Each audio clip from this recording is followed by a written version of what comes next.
सभी माता जी के चरणों में दंडवत प्रणाम। तो हरे कृष्णा माता जी, वी कैन स्टार्ट। हरे कृष्णा। हरे कृष्णा। सब डिवोटीज के चरणों में कोटि कोटि प्रणाम। मैं पहले ही कहती हूँ, मेरे से गलती होगी तो माफ कर देना। हरे कृष्णा।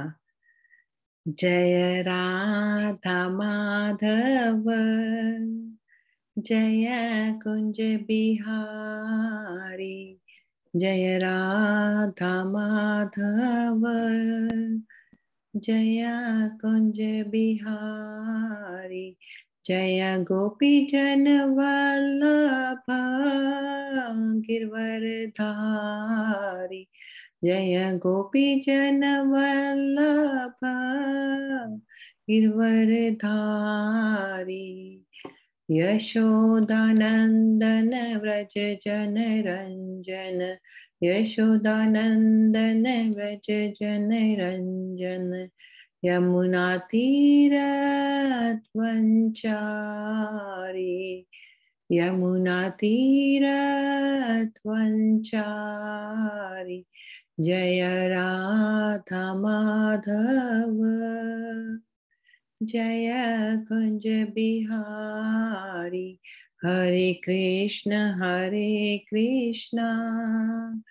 कृष्ण कृष्ण हरे हरे, हरे राम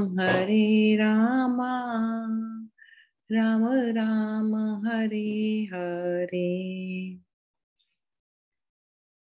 हे कृष्ण।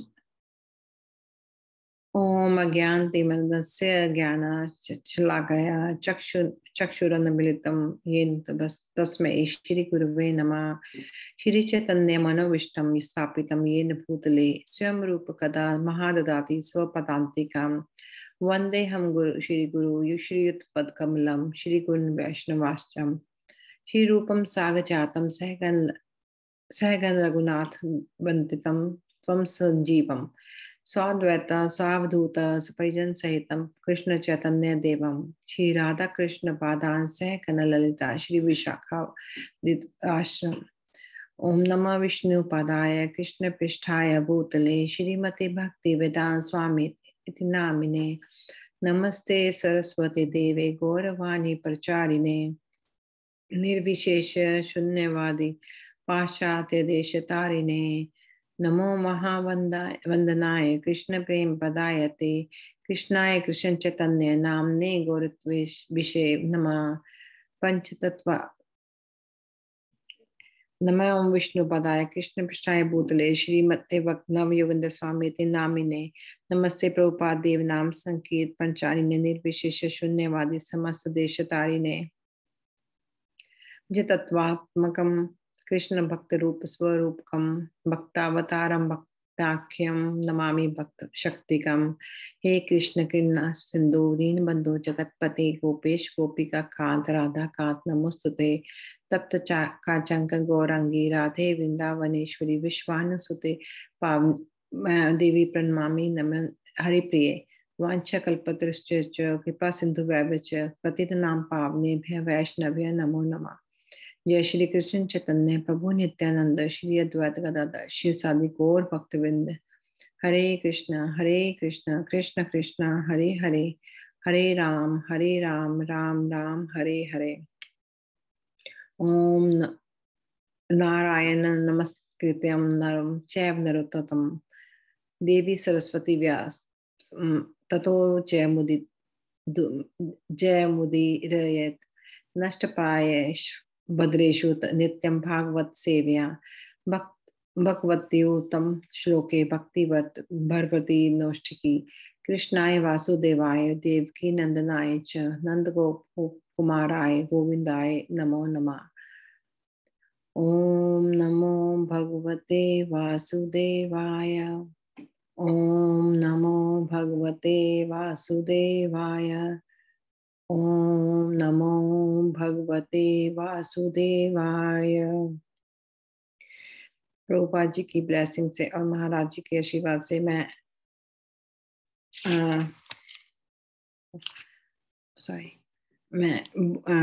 जो बुक प्रभुपाद जी की बुक पढ़ने जा रही हूँ वो है योग तथा योगेश्वर। माता जी मैं भूल गई। कृष्णाय वासुदेवाय देवकी नंदनाय च नंद गोप गोपाराय गोविंदाय नमो नमः।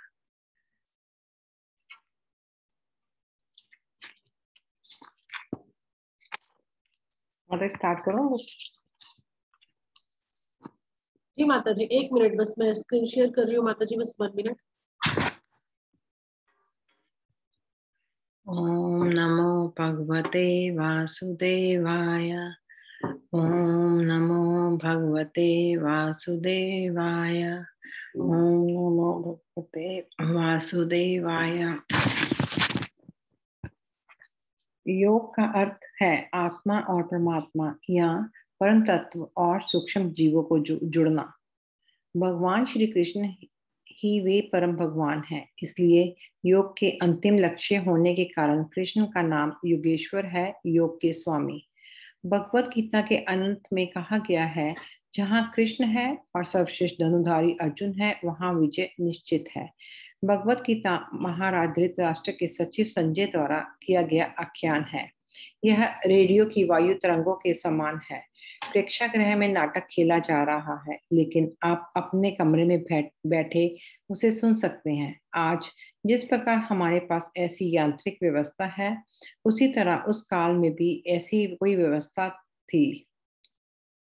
यद्यपि उस समय कोई यंत्र नहीं था, फिर भी धृतराष्ट्र का सचिव महल में बैठे हुए युद्ध भूमि की गतिविधियों को देख रहा था और महाराज धृतराष्ट्र को, जो अंधे थे, युद्ध का वर्णन सुना रहा था। अंत में संजय निष्कर्ष देते हुए कहता है कि कृष्ण पूर्ण पुरुषोत्तम भगवान है।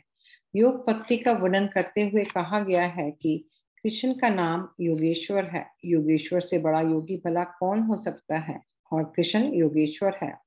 योग के अनेक विभिन्न प्रकार हैं। योग का अर्थ है पद्धति और योगी का अर्थ है वह व्यक्ति जो उस पद्धति का अभ्यास करता हो। योग का अंतिम लक्ष्य है भगवान कृष्ण को समझना। इसलिए कृष्ण भावनामृत का अर्थ है योग की सर्वोत्तम पद्धति का अभ्यास करना। भगवान कृष्ण ने गीता में अपने अतरंग सखा अर्जुन को सर्वोत्तम योग पद्धति के बारे में बतलाया था। आरंभ में भगवान ने कहा कि ये पद्धति केवल उसी व्यक्ति के द्वारा अपनाई जा सकती है जिसने इससे लगाव विकसित कर लिया हो। ये कृष्ण भावना में योग पद्धति कोई ऐसे सामान्य व्यक्ति द्वारा नहीं अपनाई जा सकती जिसमें कृष्ण के लिए अनुराग ना हो, क्योंकि यह एक विशिष्ट और सर्वोच्चम योग पद्धति है, भक्ति योग। प्रत्यक्ष आसक्ति के 5 प्रकार हैं और परोक्ष आसक्ति के 7 प्रकार हैं। परोक्ष आसक्ति भक्ति नहीं है, प्रत्यक्ष आसक्ति भक्ति कहलाती है। यदि कृष्ण के प्रति आपकी आसक्ति प्रत्यक्ष विधि से है तो इसे भक्ति कहेंगे, और यदि आपकी आसक्ति परोक्ष विधि से है तो ये भक्ति नहीं कहलाएगी। परंतु आसक्ति तो ये भी है, जैसे राजा कंस कृष्ण का मामा था और ये चेतावनी दी गई थी कि कंस का संहार उसकी बहन के एक लड़के द्वारा किया जाएगा। इसीलिए वह अपनी बहन के लड़कों के प्रति अत्यंत चिंतित हो उठा और उसने अपनी बहन को जान से मार डालने का निश्चय किया। परंतु कृष्ण की मां देवकी को उसके पति वासुदेव ने बचा लिया। उन्होंने कंस के साथ समझौता किया और कृष्ण के सामने प्रस्ताव रखा, तुम अपनी बहन के बेटे से भयभीत हो, अतः तुम्हारी बहन तो तुम्हें खुद मारने वाली नहीं है। इसीलिए उन्होंने प्रार्थना की कि तुम अपनी बहन की हत्या ना करो, और मैं तुम्हें वचन देता हूँ कि उसके जितने भी पुत्र होंगे वे तुम्हारे पास लाए जाएंगे, और यदि तुम चाहो तो उन्हें मार सकते हो। वसुदेव ने यह प्रस्ताव इसलिए रखा था कि इससे शायद उनकी पत्नी के प्राण बच जाएं, और वसुदेव ने विचार किया, जब देवकी का पुत्र उत्पन्न होगा तब कंस का हृदय शायद परिवर्तित हो जाए। किंतु कंस इतना क्रूर असुर था कि उसने उस देवकी के सभी पुत्रों को मौत के घाट उतार दिया। ऐसा कहा गया था कि उसकी बहन का 8वां पुत्र उसका संहार करेगा। इसीलिए जब कृष्ण मां के गर्भ में थे तो कंस हमेशा कृष्ण के बारे में सोचता रहता था। आप कह सकते हैं कि वह कृष्ण भावना भावित नहीं था, किंतु वास्तव में वह था। प्रत्यक्ष रूप से नहीं, प्रेम के कारण नहीं, बल्कि शत्रु के रूप में। वह शत्रु के रूप में कृष्ण भावना भावित था, इसलिए ये भक्ति नहीं है। भक्ति में लगा हुआ व्यक्ति कृष्ण के सखा के रूप में, उनके सेवक उनके माता पिता या उनकी प्रियतमा के रूप में कृष्ण भावना भावित हो सकता है। आप कृष्ण से अपने प्रेमी या पुत्र के रूप में, मित्र या स्वामी के रूप में, या फिर परम उत्कृष्ट के रूप में प्रेम कर सकते हैं। कृष्ण के साथ इन 5 प्रकार के प्रत्यक्ष संबंधों को भक्ति कहा गया है। इससे भौतिक लाभ की प्राप्ति नहीं होती। भगवान को पुत्र के रूप में स्वीकार करना उनको पिता के रूप में स्वीकार करने से अधिक श्रेष्ठ है। इसमें अंतर भी है। पिता और पुत्र के संबंधों के अंतर्गत पुत्र पिता से कुछ पाने की इच्छा रखता है। पिता का पुत्र के साथ संबंध ये होता है कि पिता हमेशा पुत्र को कुछ देना चाहता है। इसलिए भगवान अर्थात कृष्ण के साथ पुत्र का संबंध पिता के संबंध की अपेक्षा कहीं सर्वश्रेष्ठ है, क्योंकि ये वह सोचता है कि यदि मैं भगवान को पिता के रूप में स्वीकार करता हूँ तो मैं अपनी आवश्यकताओं के लिए पिता के सामने हाथ फैलाऊंगा, परंतु यदि मैं श्री कृष्ण को पुत्र के रूप में स्वीकार करूंगा तो उनके बचपन के प्रारंभ से ही मेरा कार्य होगा उनकी सेवा करना। पिता पुत्र के जन्म से ही उसका अभिभावक होता है, इसलिए वसुदेव और देवकी की इस संबंध की भावना उदात्त है। कृष्ण की धात्री माँ यशोदा सोचती है, यदि मैं कृष्ण को पर्याप्त भोजन नहीं दूंगी तो वह मर जाएगा। वे यह भूल जाती है कि कृष्ण परमेश्वर है और तीनों लोकों के आधार हैं। वे ये भी भूल जाती है कि भगवान कृष्ण ही सारे जीवों की सभी आवश्यकताओं की पूर्ति करते हैं। वही कृष्ण यशोदा के पुत्र के रूप में अवतरित हुए हैं और यशोदा सोच रही है कि यदि मैं उसे अच्छी तरह खिलाऊंगी नहीं तो वह मर जाएगा। यही प्रेम है। वे ये भूल गई कि पूरा पुरुषोत्तम भगवान ही एक शिशु के रूप में उनके सामने प्रकट हुए हैं। आसक्ति का यह संबंध अत्यंत उत्कृष्ट एवं पवित्र है।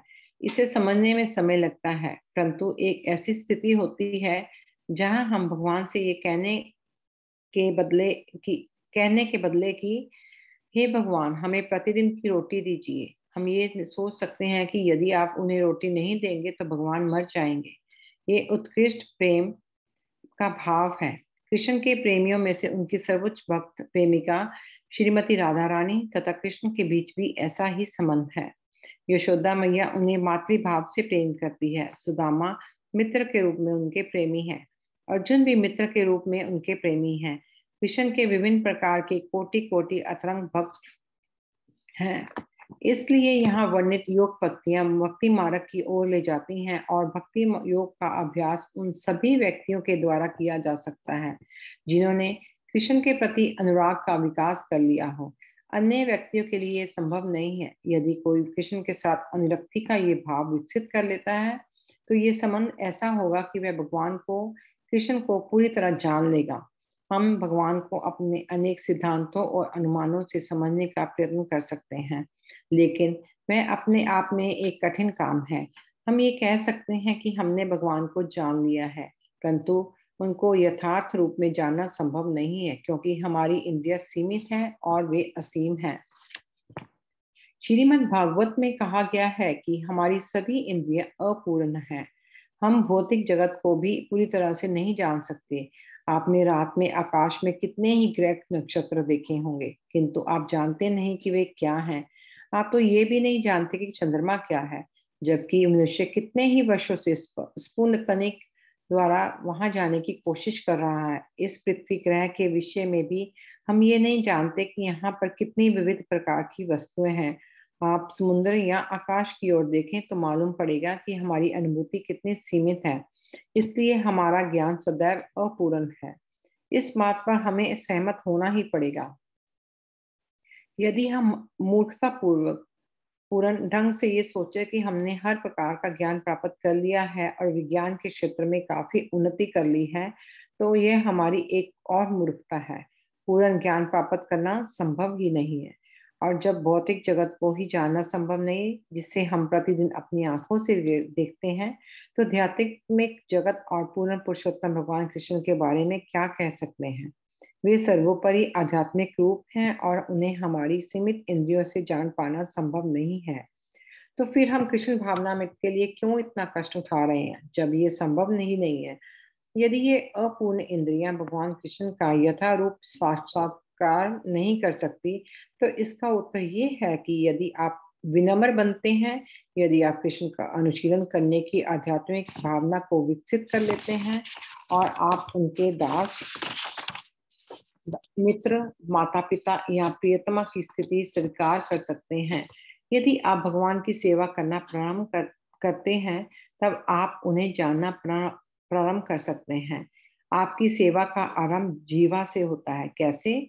जीवा से आप हरे कृष्ण महामंत्र का कीर्तन कर सकते हैं और जीवा से ही आप कृष्ण प्रसाद के रूप में आध्यात्मिक आहार का आस्वादन भी कर सकते हैं। इसीलिए इस प्रक्रिया का प्रारंभ बहुत अच्छे ढंग से होता है। आप हरे कृष्ण महामंत्र का कीर्तन कर सकते हैं। हरे कृष्ण कृष्ण कृष्ण हरे हरे, हरे राम राम राम हरे हरे। और जब कृष्ण की कृपा से आपको प्रसाद दिया जाए तो आप श्रद्धा भाव से उसे ग्रहण करें। इसका परिणाम ये होगा कि यदि आप विनम्र हो जाते हैं और यदि आप कीर्तन और प्रसाद ग्रहण करने की इस सेवा को आरंभ करेंगे, तो भगवान कृष्ण स्वयं को आपके समक्ष प्रकट कर देंगे। आप कृष्ण को तर्क वितर्क द्वारा नहीं जान सकते, ये संभव नहीं है क्योंकि आपकी इंद्रियां अपूर्ण हैं। किंतु यदि आप सेवा का ये क्रम प्रारंभ करेंगे तो ये संभव हो जाएगा। एक दिन भगवान कृष्ण स्वयं को आपके समक्ष प्रकट कर देंगे। मैं ऐसा हूँ, ठीक उसी तरह जैसे कृष्ण अर्जुन के सामने प्रकट हुए थे। अर्जुन एक भगत है और वह विनम्र है और उसका कृष्ण के साथ मित्र का संबंध है, इसलिए कृष्ण उसके सामने प्रकट हो जाते हैं। उन्होंने भगवत गीता का प्रवचन अर्जुन को सुनाया, ना कि किसी वेदांती दार्शनिक तर्कवादी की। आप पाएंगे कि चौथे अध्याय के आरंभ में कृष्ण कहते हैं, वही प्राचीन योग पद्धति मैंने आज तुमसे कही है। इसमें कहा गया है, तुमसे अर्जुन एक क्षत्रिय योद्धा थे, वे गृहस्थ थे, सन्यासी भी नहीं थे, परंतु ये सब भगवान कृष्ण को जानने की योग्यता नहीं है। मान लीजिए मैं कहूँ कि मैं सन्यासी हो गया हूँ, परंतु यह वह योग्यता नहीं है जिससे कि मैं कृष्ण को जान सकूंगा। तो फिर आवश्यक योग्यता क्या है? वह है जिसने स्वयं से प्रेम और भक्ति से सेवा करने की भावना को विकसित किया है। केवल वही मुझे जान सकता है, अन्य और कोई नहीं।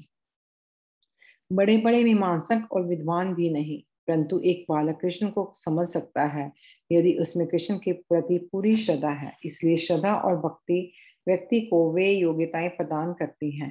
केवल ऐसी श्रद्धा और सेवा से आप ये जान पाएंगे कि कृष्ण पूर्ण पुरुषोत्तम भगवान है। इसलिए कृष्ण भावनामृत का प्रचार करते हुए हम आपका और आप अपना समय बर्बाद नहीं कर रहे हैं, क्योंकि हमें पूर्ण विश्वास है कि कृष्ण पूर्ण पुरुषोत्तम भगवान है। सैद्धांतिक या व्यवहारिक रूप में आपको ये स्वीकार करना चाहिए कि कृष्ण परम पुरुष हैं। सैद्धांतिक रूप से समझने के लिए धर्म ग्रंथ हैं, वैदिक साहित्य से अथवा प्राचीन और अर्वाचीन काल के महान भक्तों से आप ये जान सकेंगे। वर्तमान काल के लिए चैतन्य महाप्रभु हैं। चैतन्य महाप्रभु ही महान प्रमाण है, उनसे महान अन्य कोई नहीं है। वे कृष्ण के लिए पागल से हो गए थे और उनके बाद उनके 6 शिष्य गोस्वामी, विशेष रूप से जीव गोस्वामी, हमारे लिए अत्यंत मूल्यवान साहित्य अपने पीछे छोड़ गए हैं। उन्होंने कृष्ण के विषय में विपुल साहित्य की रचना की है। इसलिए गुरु शिष्य परंपरा से आज हम इस स्थिति तक पहुंच चुके हैं। और यदि आप प्राचीन इतिहास को पसंद करते हैं तो बहुत प्राचीन काल में व्यासदेव तक जा सकते हैं। वे श्रीमद् भागवत और कृष्ण संबंधी अन्य साहित्य के रचयिता के रूप में जाने माने हैं।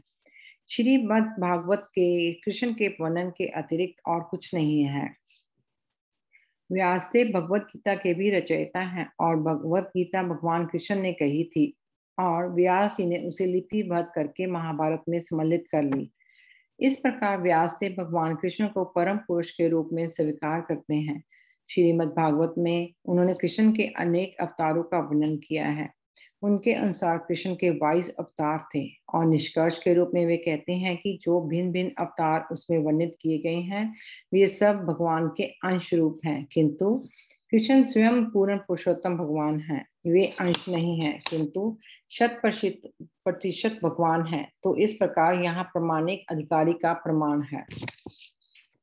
और व्यवहारिक रूप में यदि हम शास्त्रों को मानते हैं तो हम ये भी जान सकते हैं कि कृष्ण से अधिक शक्तिमान और कौन हो सकता है? कृष्ण से अधिक सुंदर और कौन हो सकता है? कृष्ण से अधिक यशस्वी और कौन हो सकता है? कृष्ण आज से 5000 वर्ष पूर्व अवतरित हुए थे, परंतु श्रीमद् भागवत गीता के रूप में उनके ज्ञान की उपासना आज भी होती है। केवल हिंदू या भारतीय ही इसकी उपासना नहीं करते, प्रत्युत सारे विश्व में इसका अध्ययन किया जाता है। आपके देश में भिन्न भिन्न व्यक्तियों द्वारा लिखे गए भगवत गीता के लगभग 50 संस्करण मिलते हैं। इसी प्रकार इंग्लैंड, जर्मनी, फ्रांस और दूसरे सभी देशों में आपको गीता के सैकड़ों संस्करण मिल जाएंगे। अतः कृष्ण से अधिक प्रसिद्ध और कौन हो सकता है? इसके अनेक अन्य प्रमाण भी मिलते हैं। यदि आप शास्त्रों को मानते हैं तो कृष्ण ने 16,108 पत्नियों से विवाह किया था और प्रत्येक पत्नी को रहने के लिए एक एक महल दिया था। प्रत्येक पत्नी के 10-10 संतानें हुई थी और उन 10-10 संतानों से अनेक संतानें उत्पन्न हुई थी। इस प्रकार हमारे पास शास्त्रों के प्रमाण भी हैं। ब्रह्मा संहिता में भी कृष्ण को भगवान के रूप में स्वीकार किए गए हैं। ये अत्यंत प्राचीन धर्म ग्रंथ है और इसकी रचना ब्रह्मांड के पहले जीव ब्रह्मा जी द्वारा की गई मानी जाती है। इस ब्रह्मा संहिता के में लिखा है, ईश्वर परमा। कृष्ण ईश्वर का अर्थ है भगवान। भगवान भी अनेक हैं। कहते हैं देवी देवता अनेक हैं और परमेश्वर भी हैं। इसलिए ब्रह्मा संहिता में कहा गया है ईश्वर परमा कृष्ण, अर्थात वे ईश्वरों के भी ईश्वर हैं। ईश्वर परमा कृष्ण और सच्चिदानंद विग्रह, अर्थात उनका देह सनातन है और आनंद और ज्ञान से परिपूर्ण है। आगे कहा गया है कि वे अनादि हैं। उनका कोई आदि नहीं है, बल्कि वे सभी के आदि हैं। अनादिरादि गोविंद। गो का अर्थ है इंद्रिया, गाय और भूमि। वे सारे भूलोक के स्वामी और सारी गायों के भी स्वामी हैं और सारी इंद्रियों के भी शिष्टा है। हम इंद्रिय सुख के पीछे लगे हुए हैं, परंतु हम इंद्रिय सुख की पूर्णता तभी प्राप्त कर सकते हैं जब हम अपने आनंद का आदान प्रदान कृष्ण के साथ करें। इसीलिए कृष्ण का नाम गोविंद है, अर्थात आदि पुरुष भगवान। वही भगवान गीता में स्वयं अपने मुख से अपने विषय में अर्जुन को बताते हैं। आप कैसे कह सकते हैं कि यदि कोई व्यक्ति अपनी सोच से, अपने तर्क से भगवान के विषय में कुछ कहे तो वह उससे भी अधिक महत्वपूर्ण हो सकता है? जो भगवान कृष्ण स्वयं कहते हैं ये संभव नहीं है।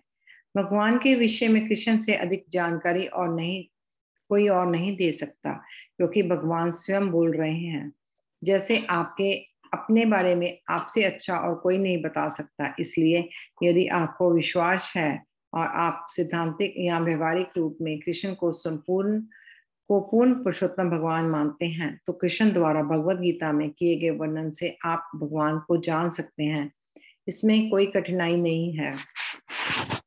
और यदि आप कृष्ण में विश्वास करते हैं तो इसके परिणाम स्वरूप आप भगवान को जान सकते हैं कि वे कैसे कार्य करते हैं, उनकी शक्तियां कैसे कार्य करती हैं, वे कैसे प्रकट होते हैं, ये भौतिक जगत क्या है, आध्यात्मिक जगत क्या है, जीव क्या है और जीव और भगवान का संबंध क्या है। इस प्रकार की कई बातें भगवत साहित्य में पाई जाती हैं। संपूर्ण वैदिक साहित्य में 3 बातें प्रथम है, भगवान के साथ आपका संबंध, तब दूसरी बात भगवान के साथ अपने संबंध को समझने के बाद आप वैसा आचरण कर सकते हैं जैसे कि एक स्त्री या पुरुष आपस में संबंधित ना हो, परंतु ज्यों ही ये संबंध स्थापित हो जाता है कि एक पति है और दूसरी पत्नी, उनका व्यवहार आरंभ हो जाता है। एक बार भगवान के साथ अपना संबंध जान लेने पर सामान्यतः लोग मानने लगते हैं कि भगवान उनके पिता हैं और पुत्र का काम है कि वह अपने पिता से आवश्यकता की वस्तुओं की मांग करें, परंतु यह संबंध वस्तुतः निकृष्ट कोटि का है। यदि आप भगवान को पूर्णतः जान लेते हैं तब उनसे आपके अधिक निकट के संबंध भी बनते हैं। आपका अतरंगा संबंध तभी प्रकट होगा जब आप पूर्णतः मुक्त हो जाएंगे। प्रत्येक प्राणी का भगवान के साथ एक विशेष संबंध होता है, परंतु जब हम अभी उसे भूल गए हैं। जब कृष्ण भावना में या भक्ति की प्रक्रिया में ये संबंध प्रकट हो जाता है तब आप जान लेंगे कि यही आपके जीवन की पूर्णता है। कृष्ण भावना एक महान विज्ञान है। यह कोई प्रेम संबंधी भावुकता पूर्ण कल्पना मात्र नहीं है। ये भगवत गीता, वेदों और ब्रह्म संहिता में वर्णित वैज्ञानिक सिद्धांतों पर आधारित है तथा इसे चैतन्य महाप्रभु, रामानुजाचार्य, मध्वाचार्य, नारद, असित तथा वेद व्यास जी जैसे महान अधिकारियों ने स्वीकार किया है। कृष्ण भावना कोई सामान्य प्रेम की या धनोपार्जन की क्रिया नहीं है, यह एक वास्तविकता है और यदि आप इसे गंभीरता से अपनाएंगे तो आपका जीवन पूर्ण हो जाएगा। भगवद गीता में कृष्ण कहते हैं कि जो मनुष्य मुझे तत्व से जान लेता है वह इस देह का त्याग करने के बाद भौतिक जगत में दूसरा भौतिक जगत शरीर लेने के लिए फिर जन्म नहीं लेता। तो उसका क्या होता है? वह कृष्ण के पास अपने घर, उनके परम धाम में चला जाता है। ये कृष्ण भावना में आंदोलन प्रत्यक्ष रूप से लोगों को कृष्ण का ज्ञान कराता है। हम भगवद गीता और वेदों जैसे प्रमाणित ग्रंथों पर आधारित कृष्ण के ज्ञान का प्रचार कर रहे हैं। वेद का अर्थ है ज्ञान और वेदांत का अर्थ है ज्ञान का आखिरी अंत। ज्ञान का ये आखिरी अंत क्या है? वह है कृष्ण। वेदैश्च सर्वैरहमेव वेद्य, सभी वेदों को जानने का अंतिम लक्ष्य कृष्ण है। यह लक्ष्य कई जन्मों के बाद प्राप्त होता है। अनेक जन्मों से ज्ञान का अनुशीलन करके जब कोई जीव वास्तव में ज्ञानी बनता है तभी वह कृष्ण के प्रति अपने आप को समर्पित करता है। वह कैसे समर्पण कर सकता है? वह जानता है कि वासुदेव कृष्ण ही सर्वस्व है। हम जो कुछ भी देखते हैं वह केवल वासुदेव की शक्ति का व्यक्त रूप है। व्यक्ति को पहले इस बात का निश्चय होना चाहिए तब वह भगत बनता है। इसलिए कृष्ण परामर्श देते हैं कि आप भले ही समझें या ना समझें, मात्र उनके प्रति आपके अपने आप को समर्पित कर दें। कृष्ण ने भगवद गीता में जो कुछ सिखाया है उसे हम भी अपनी तरफ से बिना कोई मनगढ़ंत बात जोड़े वही सिखा रहे हैं। यही हमारा कृष्ण भावनामृत आंदोलन है। इसके द्वार सबके लिए खुले हैं और इसकी विधि बहुत ही सरल है। हमारे अपने केंद्र हैं। यदि आप इस आंदोलन का लाभ उठाना चाहते हैं तो आपका स्वागत है। आप सुखी होंगे।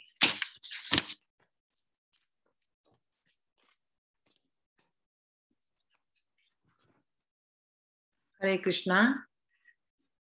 मैं महाराज जी की कृपा से और प्रभुपाद जी के आशीर्वाद से जो मेरे को जितना समझ लगा है मैं आपको एक्सप्लेन करना चाहूंगी कि इसमें उन्होंने ये बताया कि योग क्या है। योग का उन्होंने बताया कि आत्मा और परमात्मा का मिलना।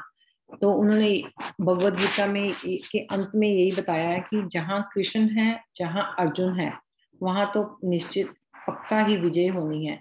जैसे कि जब कृष्ण भगवान के पास जब धृतराष्ट्र और दुर्योधन दोनों आए थे युद्ध के बारे में डिस्कस करने के लिए, तो उन्होंने पूछना था कि हमारे साथ में सेना किसके साथ पास में रहेगी। तो जब कृष्ण भगवान ने पूछा था कि कृष्ण भगवान ने जैसे 2 ऑफर्स दी थी कि मेरे साथ एक के साथ मैं रहूंगा, एक के पास सेना रहेगी। तो जब युधिष्ठिर पहले पूछने लगे तो भगवान ने कहा कि नहीं, पहले दुर्योधन को पूछने दो, क्योंकि दुर्योधन के मन में यही था कि अगर मैं सेना नहीं मांगूंगा तो मैं तो पक्का हार जाऊंगा। तो उन्होंने कृष्ण भगवान तो सब जानते थे, तो कृष्ण भगवान ने उनको अपॉर्चुनिटी दी दुर्योधन को पूछने के लिए। तो दुर्योधन से पूछा गया जब, तो दुर्योधन ने यही कहा कि मेरे को तो सेना चाहिए। तो जब युधिष्ठिर से पूछा गया तो उन्होंने यही बोला था कि मेरे को तो आपका साथ चाहिए। तो जहाँ पे भगवत गीता में भी ये लिखा कि जहाँ पे कृष्ण है और धनुधारी श्रेष्ठ धनुधारी हैं तो वहां पे तो पक्का विजय निश्चित है। लेकिन दुर्योधन को ये पता नहीं लग रहा था क्योंकि उसको नॉलेज नहीं थी। तो हम जैसे भगवान कृष्ण को जैसे हम मानते हैं कि हम अलग अलग भाव से उनको प्यार करते हैं। जैसे कोई पिता के भाव से, कोई बच्चे के भाव से, कोई सखा के भाव से।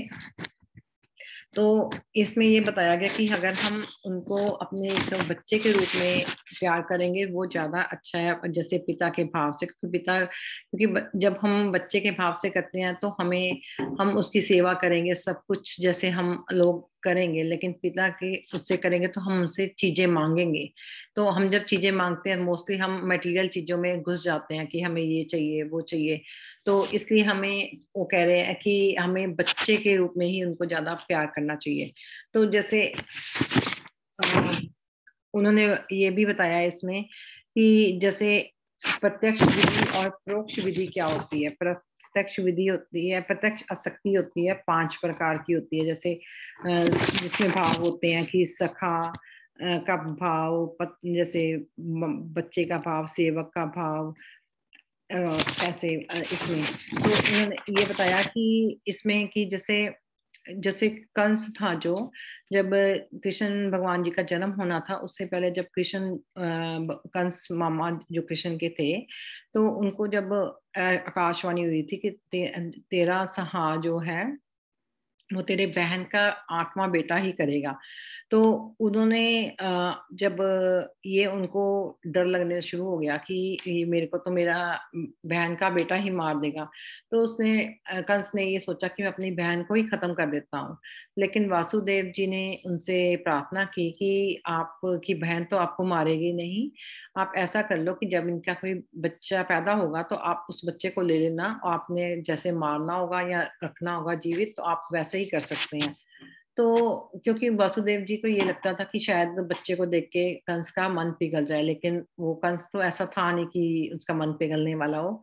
तो उसने मेन इसका मकसद है कि जैसे कंस भी जब 8वां बच्चा पैदा होने वाला था तो वो हर टाइम पे कृष्ण भगवान के बारे में सोचता रहता था। इसको वो बोलते हैं कि ये परोक्ष विधि है, लेकिन सोच तो रहा है कृष्ण जी के बारे में, लेकिन वो सोच रहा है नेगेटिव वे से, पॉजिटिव से नहीं। तो इसलिए उसको ये परोक्ष विधि कहलाती है इसमें। तो जैसे हम लोग कृष्ण को ही मेन मेन इसका मोटो है इसका कि जैसे हम लोगों को सब चीज कृष्ण पे ही छोड़नी चाहिए कि जो कुछ है हमें कृष्ण जी द्वारा ही मिल रहा है। हम कृष्ण ही भगवान है और कृष्ण जी के द्वारा ही हम जो भी हम कार्य करते हैं उसमें हमें कृष्ण जी को बीच में रख के कार्य करना चाहिए। कि हमें भोग लगाना है, प्रसाद बनाना है, तो हमें ये सोचना चाहिए, ये नहीं सोचना चाहिए कि हमारे बच्चे को ये अच्छा लगता है तो हम ये बना दें, हम मेरे पति को ये अच्छा लगता है। हमें ये सोचना चाहिए कि कृष्ण भगवान को ये अच्छा लगता है तो हमें कृष्ण भगवान के लिए बनाना है। अगर हम ऐसा करेंगे, सब कुछ हम कृष्ण भगवान के लिए करेंगे, तो हम आध्यात्मिकता में थोड़ा ऊपर उठ जाएंगे। तो ये इसमें एक और भी उन्होंने बताया था कि जैसे वर्तमान में जो युग में कलयुग में इसमें चैतन्य महाप्रभु जी आए थे साल पहले, 500 साल पहले। तो उन्होंने उन्होंने कृष्ण का प्यार समझाया। क्योंकि आपने कई बार देखा भी होगा जब भी हम उनके लिए कृष्ण कुछ भी गाते हैं चैतन्य महाप्रभु का, हमारे खुद के आंखों में से आंसू निकल आते हैं, इतना भाव होता है उनको देख के ही हमें रोना आया था। तो आप सोचो कि जैसे चैतन्य महाप्रभु कितने भाव में भगवान जी के साथ रोते थे कि उनके भाव में। तो हमें भी ऐसा भाव अपने मन में लाना चाहिए कि हमें भगवान के ही बारे में सब टाइम सोचना चाहिए, क्योंकि मटेरियल थिंग्स में कुछ भी नहीं रखा हुआ। जैसे उसमें गीता में भी कहा गया कि जो भगवान ने कहा है कि जो मनुष्य मेरे तत्व को जान लेता है, कि वो जब मेरे को पहचान लेगा तो वो जब एक बॉडी से दूसरी बॉडी में जाएगा तो वो दूसरी बॉडी में मटेरियल वर्ल्ड में नहीं आएगा। वो क्या है, वो भगवान के धाम में जाएगा, जहाँ पे वो भगवान के साथ खेल सकता है, रह सकता है, उनकी सेवा कर सकता है। तो हमें सब कुछ यही सोचना चाहिए कि हमें सब कुछ कृष्ण के अर्पण करना चाहिए। जैसे उनके सखा ने, अर्जुन ने और सुदामा जी ने सब कुछ कृष्ण को समर्पित किया था, तो हमें सब कुछ उनको समर्पित करना चाहिए। तो हमें जो भी प्रभुपाद जी की बुक्स से हमें जो भी हमें मिला है, हमने कोई अपने मन से बातें नहीं लिखी है, जो महाप्रभु जी ने लिखी है हम वही बता रहे हैं कृष्ण भावनामृत में। तो इसमें अगर जब आप जुड़ते हो तो आपको मेन है कि कृष्ण जी के बारे में सब पता चलता है। तो that's it. Hare Krishna. Thank you.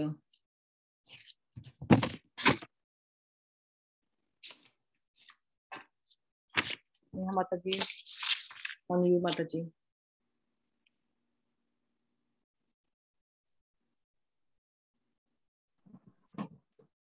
Hare Krishna माता जी, थैंक यू सो मच। आप बिना मतलब से डरते हैं माता जी, आप इतने अच्छे से करते हैं, फिर भी आपको रहता है कि नहीं नहीं नहीं। थैंक यू सो मच माता जी, सच में आपने बहुत अच्छे से क्लास संभाली है। आपके पास समय भी कम था, फिर भी आपने बुक पोलाइटली करते हैं माता जी, धीरे धीरे, उससे बहुत अच्छा लगता है, फ्लो में चलती है book reading.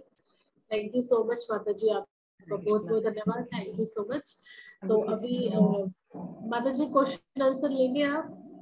Ji, I will try my best माता जी। अगर नहीं तो ललिया बिहारी प्रभु जी तो है ही है। माता जी या प्रभु जी का कोई प्रश्न है तो प्लीज आप हैंड रेज कर सकते हैं। अगर कोई कुछ कहना चाहे तब भी आप हैंड रेज कर सकते हैं प्लीज।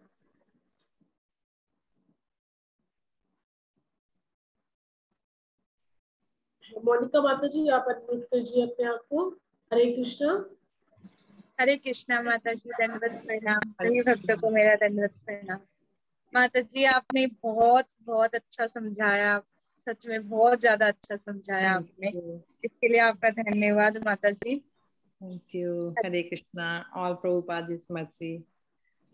माता जी मेरा क्वेश्चन ये है कि जैसे आपने इसमें समझाया कि जब हम भगवान को पिता के रूप में स्वीकार ना करके पुत्र के रूप में स्वीकार करते हैं तो वो ज्यादा श्रेष्ठ रहता है, क्योंकि जब हम बच्चे के रूप में उनको मानते हैं तो हमारा सारा ध्यान उन्हीं के ऊपर रहता है कि बच्चे को ये चाहिए, बच्चे को ये चाहिए, जैसे यशोदा माता का रहता था। लेकिन माता जी जैसे हमने भी लड्डू गोपाल जी रख रखे हैं ना, तो उनके प्रति भी बच्चे का ही भाव रहता है। लेकिन फिर भी है ना, माइंड में ये तो एनी टाइम रहता है कि नहीं कृष्ण भगवान है, कृष्ण भगवान है।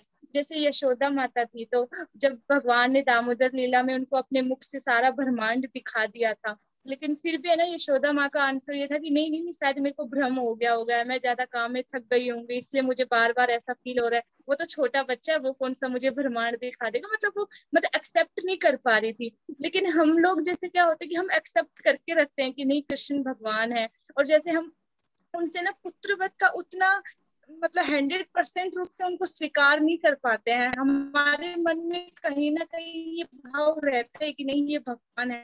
तो हम इस पे कैसे समझ सकते हैं माता जी, आप ये माता थोड़ा जी समझाइए कि हम जैसे कैसे मतलब ये भूल जाए। जैसे कि बच्चा होता है कोई, तो जैसे कोई माँ का बच्चा होता है वो जैसे डॉक्टर बन गया है, तो माँ है ना कभी भी उसको ऐसे ट्रीट नहीं करेगी कि नहीं है यार मेरा बच्चा अब तो डॉक्टर बन गया है तो थोड़ा मैं उससे डॉक्टर की तरह बात करूँ, मतलब उसके लिए वो हमेशा बच्चा ही रहता है। लेकिन ठीक उसी प्रकार से हमको पता है कि लड्डू गोपाल जी हमारे बच्चे जैसे हैं, लेकिन फिर भी हमारे माइंड में ये एनी टाइम रहता है कि नहीं ये भगवान भी है, इनसे थोड़ा शुद्धता से रहना है, मतलब इस तरह का भाव रहता है। तो इसको हम कैसे समझ सकते हैं, हमारे दोनों भाव चलते हैं एक साथ थोड़ा इस माता जी पे हमें समझाइए माता जी। आपका कहना बिल्कुल सही है, ऐसे होता है। पर माता जी जैसे मैं अपना एक्सपीरियंस आपको बता सकती हूँ, जब हमारे घर मतलब लड्डू गोपाल अब इस घर में इसमें आए थे, तो है तो लड्डू गोपाल का ही घर है, लेकिन जब आए थे तो शुरू से ही पहले 2 दिन तो मेरे को अजीब सा लगा कि कुछ डिफरेंट लग रहा था मेरे को अपने यहाँ पे ही। तो फिर मैंने ऐसे जैसे हम बच्चे को अगर हम काम पे जा रहे हैं तो पीछे से बच्चे को क्या चाहिए, क्या क्या सामान चाहिए, वो जैसे मैं रख के जाती थी। और जैसे कई बारी पहले तो इतना मैं थी नहीं कृष्णा भाव उसमें, तो जैसे हम लोग पार्टीज वगैरह पे भी रात को जाते थे वगैरह है ना, तो मेरा होता था कि 8:30-9 बजे लड्डू गोपाल को सुलाना है। तो जैसे अपने बच्चे को हमें होता है कि हाँ हाँ जी हमने इतने टाइम तक सुला देना, नहीं तो सुबह उठेंगे नहीं। तो मेरे को होता था कि मैं फटाफट से चली जाऊं यहाँ से वापस, क्योंकि लड्डू गोपाल वेट कर रहे हैं। क्योंकि हम अपने मन में जैसे अपने बच्चे के लिए कहते हैं कि घर में मेरा बच्चा वेट कर रहा है, तो ये अपने मन में हमें भाव लाना पड़ेगा ये वाला, कि जैसे घर में आओ तो सबसे पहले जैसे हम अपने बच्चों को आवाजें देते हैं, हम लड्डू गोपाल को आवाजें लगाए कि लड्डू गोपाल मैं आ गई है ना। तो जैसे ऐसे आप करोगे तो आपका मन धीरे धीरे उधर को होएगा। माता जी ये तो रहता है कि सारी चीजें हम वैसे रिएक्ट करते हैं, पर है ना माइंड में ये फिट भी है कि ना नहीं ये भगवान है, वो पूरा भाव नहीं आ पा रहा है कि नहीं इनको सिर्फ बच्चे की तरह ही रखना है, उसके साथ साथ भगवान का भी चल रहा है। जैसे ओपनिंग करते हैं तो भगवान के लिए कर रहे हैं, तो वो बच्चे वाला नहीं आता है। नंदिया बिहारी प्रभु जी। हरे कृष्णा। हरे कृष्णा माता जी, थैंक यू सो मच, बहुत सुंदर प्रश्न किया आज माता जी ने।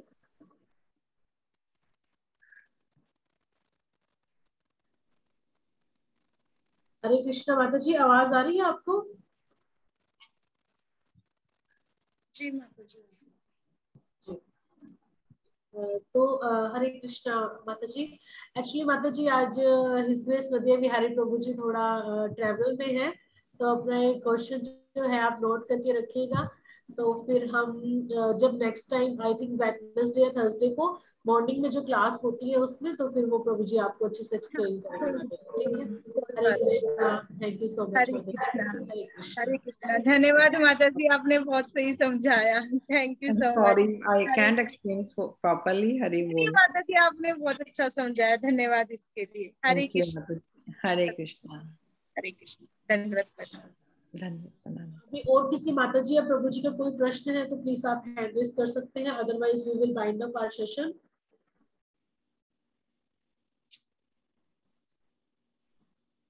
जी अंजू माता जी एज यूजुअल।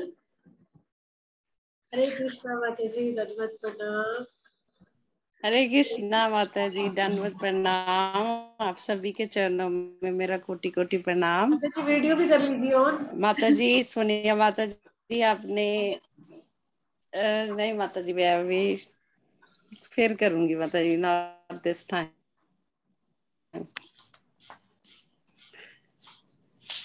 सोनिया माता जी, आपने बहुत अच्छी क्लास दी, आप ऐसे मत डरा करो, आपको सपोर्ट नेहा माता जी भी आपके साथ हैं, नदिया बिहारी जी भी हैं, और देखो बाकी सभी आपके साथ, हम सभी मैं बोल तो ऐसे भी हूँ, एक दिन मेरी भी टर्न आनी है। तो लेकिन सच्ची में माता जी आपने बहुत अच्छी क्लास दी, धीरे धीरे आप अच्छे हो रहे हो, बढ़ रहे हो इस मार्ग में, और प्रभुपाद जी की ब्लेसिंग्स हम सबके साथ हैं, तो हम सब पे कृपा करेंगे, और आप you did very good job माता जी। Thank you, Mataji, for appreciation. Hare Krishna.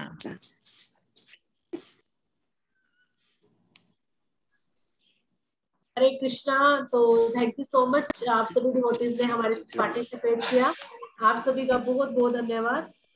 Thank you so much. और अभी आप सबके लिए एक इंफॉर्मेशन है, जैसे कि आज सुबह गुरु महाराज जी प्रवचन में लाइव नहीं हो पाए हमारे साथ, तो अभी आप हमने लिंक शेयर किया है उस पे ग्रुप में, जो हमारा एस्पायरिंग ग्रुप है, और भक्ति भिक्षा वाला भी। गुरु महाराज जी लाइव हैं अभी अमृतसर गौशाला से, तो प्लीज आप इसके बाद वो सेशन ज्वाइन कर सकते हैं और गुरु महाराज जी का लाइव सेशन ले सकते हैं। अभी सभी डिवोटीज का बहुत बहुत धन्यवाद, थैंक यू सो मच। कल फिर हम सुबह अगर गुरु महाराज जी लाइव सेशन ले सके, हम सबका जो हमारा मंगला आरती के बाद जो वो गुरु महाराज जी का मंगला आरती के बाद जो प्रवचन रहता है, तो हम उसके बाद अपनी क्लासेस करेंगे। अदरवाइज 6 बजे कल एस्पायरिंग डिवोटीज का जो ग्रुप है उसमें सेम टाइमिंग की क्लास रहेगी, जैसे कि आज हुई थी सुबह 6 बजे। तो सभी डिवोटीज से मेरी रिक्वेस्ट है कि आप सब जरूर ज्वाइन कीजिए, और आप सभी का बहुत बहुत धन्यवाद। सोनिया माता जी का बहुत बहुत धन्यवाद हमें अच्छे से गाइड करने के लिए। और मैं आप सभी डिवोटीज को अनम्यूट कर रही हूँ, तो प्लीज आप 3 बार हरि बोल बोल के हिज ग्रेस नदिया विहारी प्रभु जी का एंड हर ग्रेस सोनिया माता जी का धन्यवाद करेंगे हम And सब Neha मिलके। Mataji as well. तो प्लीज आप सभी अनम्यूट कर लीजिए अपने आप को। हरि बोल, हरे कृष्णा, Hare हरि बोल, हरि बोल, हरी बोल। थैंक यू सो मच माता जी। हरि बोल। Hare Krishna Mataji. हरि बोल। थैंक यू सो मच माता जी। हरि बोल माता जी, हरि हरि बोल, हरे बोल। हरि कृष्णा, हरि बोल। हरे हरि कृष्णा। बोल। बहुत बहुत धन्यवाद, बहुत हरी बहुत बोल। हरे कृष्णा, धन्यवाद हरे आपका। कृष्णा। Thank you, everyone. ऐसे आप Hare Krishna, thank you so much सभी माता जी सब प्रभु जी का। अंजू माता जी आप कुछ कहना चाह रहे हैं, आपने अगेन हैंड रेज किया है। अंजू माता जी I think पुराना है वो माताजी, पहले किया था ना। ओके ठीक है, तो हम अपना सेशन वाइंड अप करते हैं। हरे कृष्णा, सभी डिवोटीज का बहुत बहुत धन्यवाद। हरे कृष्ण।